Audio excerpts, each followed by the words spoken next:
What makes us right? Hint, it's what makes the left wrong. Maybe what makes us right is that we know the right answer to the question, how does society work best? With more government or with less government? Typically, the people in the government promise to fix problems if given the power to do so. Then they make the problems worse and create new ones. Then the people in the government promise to fix the problems they created if we give them more power over us. Once given more power, the government regulators don't give it back.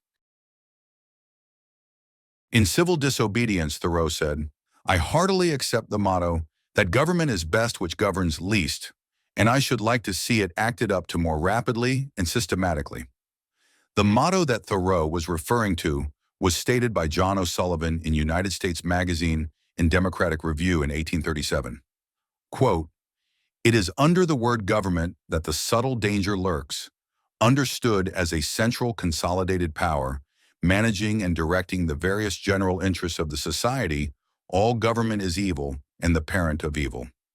In 1824, in a letter to William Ludlow, Thomas Jefferson wrote, "I think myself that we have more machinery of government than is necessary, too many parasites living on the labor of the industrious." In 1926, H.L. Mencken was quoted in the book, The Gist of Mencken, Quotations from America's Critic. Government has now gone far beyond anything ever dreamed of in Jefferson's day. It has taken on a vast mass of new duties and responsibilities. It has spread out its powers until they penetrate every act of the citizen, however secret. It has begun to throw around its operations with the high dignity and impeccability of a state religion. Its agents become a separate and superior caste. The science of what people think about the government. Using a specially designed questionnaire, scientists asked people, "How does society work best?" The questionnaire proved to be an amazingly accurate predictor of whether the people questioned were politically left or right. John R. Hibbing, in the 2013 book titled Predisposed, Liberals, Conservatives, and the Biology of Political Differences, wrote, "The first time we employed this scale, in 2007 on a sample of 200 U.S. adults, we did not quite believe the results. The Society Works Best Index predicted issue attitudes, ideological self-placement, and party identification with astonishing accuracy. The true nature of the left-right political spectrum, and whether it even really exists, has long been argued about. What the researchers seem to have found is that 1. Yes, there is one real difference between the left and right. 2. It is the difference in how the left and right believe society should work. The researchers also discovered something else. The left-right difference is heritable, at least in part. So it turns out that what we call the left-right difference is simple. It has existed since the first kings emerged in Mesopotamia about 7,000 years ago. It has never changed. It is nothing more or less than the difference between two kinds of people.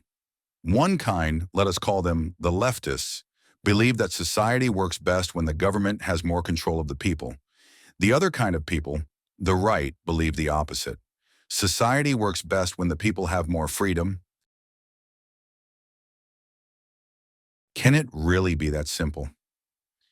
In 1813, Thomas Jefferson wrote in a letter to John Adams, quote, "The same political parties which now agitate the U.S.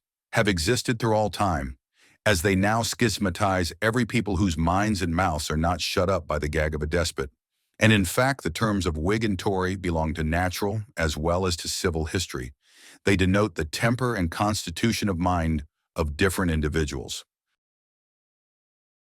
If the right and left are different kinds of people, with innately different beliefs about how society should work, that would explain a lot. In 1532, Machiavelli wrote about the Republic of Venice. He said that their people prospered because they lived in relative freedom, mostly interacting in a system of voluntary exchange, instead of top-down hierarchy controlled by a dynastic king or other sovereign. Venice where, without any recognized leader to direct them, they agreed to live together under such laws as they thought to be best suited to maintain them. And by reason of the prolonged tranquility which their position secured, they were able, from the very small beginnings, to attain to that greatness they now enjoy. Here in the 21st century, we, the right, are in a struggle against the left, whether we like it or not. And actually, we don't like it. We like live and let live. But the leftists insist on trying to control us. They won't leave us alone. They want a bigger, more powerful government. And they want to control that government and use it to take our wealth and give themselves special privileges. The leftists are the would-be elites who want wealth without being productive and who want high social status to be above the rest of us while pretending they want equality. We, the right, now seem to be losing the struggle to be free. Part of the reason may be that we do not well enough understand the true, complex nature of freedom, what we call the freedom system. The leftists have been lying about democracy and freedom, just as they lie about wanting equality. They have been intentionally hiding something. The secret of freedom is spontaneous order. Leftists hate the idea of spontaneous order. Leftists want control. That is, the opposite of freedom and spontaneous order. Leftists have used their control of the media and the education system to almost completely erase the concept of spontaneous order from the American mind. Although once, in the time of Jefferson and Thoreau, most Americans understood it very well. In the past, most Americans understood exactly what John Sullivan meant in 1837 when he talked about in a fundamental principles of spontaneous action and self-regulation which produce the beautiful order. A free America operated by those principles then. Maybe to take America back from the leftists, we might start by relearning the true nature of freedom. Thank you for your interest in Rightful Freedom. Please help us grow by liking and subscribing and commenting. We would love your feedback and see more content at our website, rightfulfreedom.com.